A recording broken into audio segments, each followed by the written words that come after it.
कर्मचारियों के वेतन विसंगति दूर करने को लेकर बनी सामंत कमेटी की रिपोर्ट सार्वजनिक भी नहीं हुई और सरकारी कर्मियों की अलग अलग समस्याओं को लेकर फिर कमेटी बना दी गई। रिटायर्ड आईएएस अधिकारी खेमराज की अध्यक्षता में बनी इस कर्मचारी वेतन विसंगति परीक्षण कमेटी को 3 महीने में अपनी रिपोर्ट देनी है।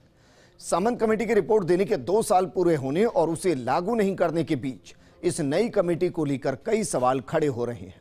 ये रिपोर्ट देखिए।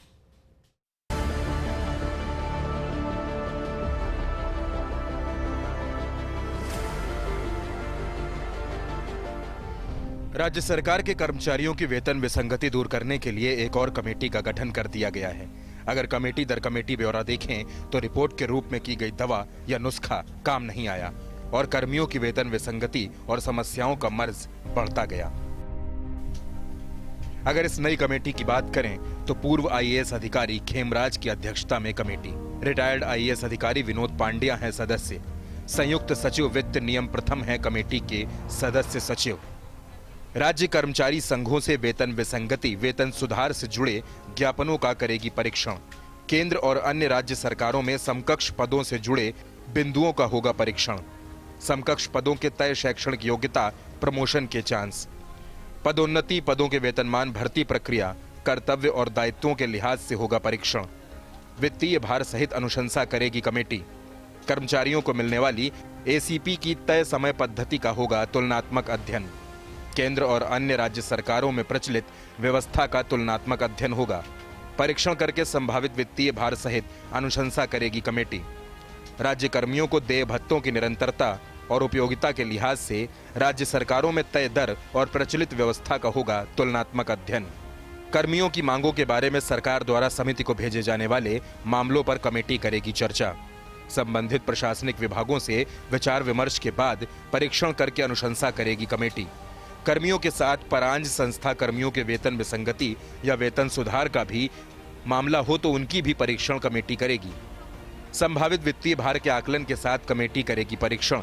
समिति का नाम कर्मचारी वेतन विसंगति परीक्षण समिति होगा। समिति को 3 महीने में देनी है अपनी रिपोर्ट। समिति अध्यक्ष और सदस्यों के वेतन, भत्ते, अन्य सुविधाएं होंगी अलग से तय।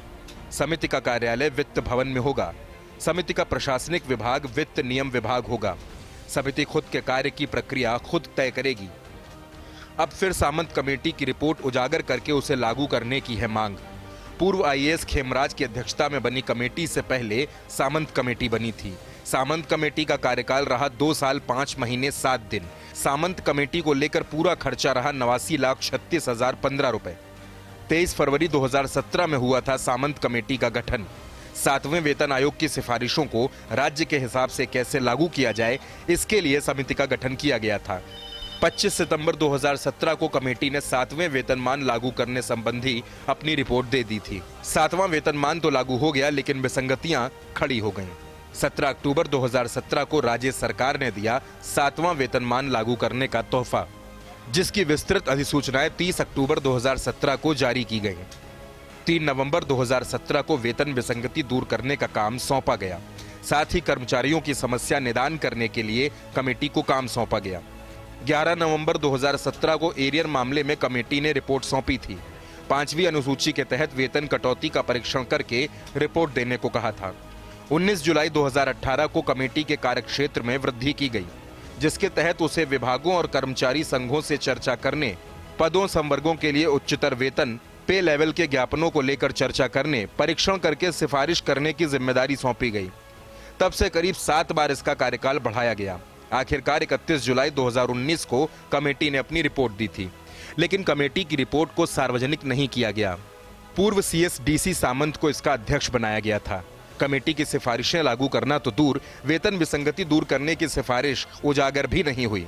अध्यक्ष डीसी सामंत को वेतन भुगतान 24,88,000 रुपए, 2 सदस्यों का वेतन भुगतान 37,32,000 रुपए, सलाहकार को वेतन भुगतान 6,81,118 रुपए, सहायक लेखाधिकारी द्वितीय को भुगतान 12,94,654 का था। अब खेमराज की अध्यक्षता में कमेटी बनी है, जिसके वेतन भत्तों के बारे में अलग से आदेश जारी होगा। अभी 3 महीने इसका कार्यकाल है, लेकिन कार्यकाल बढ़ने के पूरे आसार हैं। इस हिसाब से इस कमेटी का खर्चा भी लाखों में जाएगा। और अब बात करते हैं कमेटी के सामने चुनौतियों की।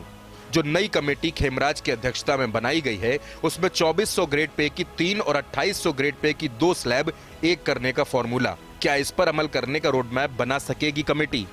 इससे 5वीं अनुसूची के तहत वेतन कटौती की भरपाई है संभव? एलडीसी, हेल्पर, बेलदार, चौकीदार, फिटर की हानि की भरपाई क्या हो सकती है? अभी सेवा के 10, 20, 30 वर्ष पूरे करने पर गैजेटेड अफसर को ग्रेड मिलती है। गैजेटेड और नॉन गैजेटेड को 33 या 34 वर्ष पर ग्रेड देने का विकल्प था। क्या कमेटी इस पर विचार करके कर सकेगी अनुशंसा? राज्य सरकार में कर्मियों की वेतन विसंगति से जुड़ी बनी है दर्जनों कमेटियां। कर्मचारियों का कहना है कि उनकी सिफारिशों का कभी भी पूरी तरह अमल नहीं हुआ। यदि वक्त पर काम पूरा हो गया तो इसी सरकार में सिफारिशें लागू हो जाएंगी, लेकिन अगर ऐसा नहीं हुआ और सामंत कमेटी जैसा कार्यकाल बढ़ता गया और रिपोर्ट सामने नहीं आई, तो पहले की अन्य कमेटियों जैसा ही इस कमेटी का भी हश्र होने की संभावना है।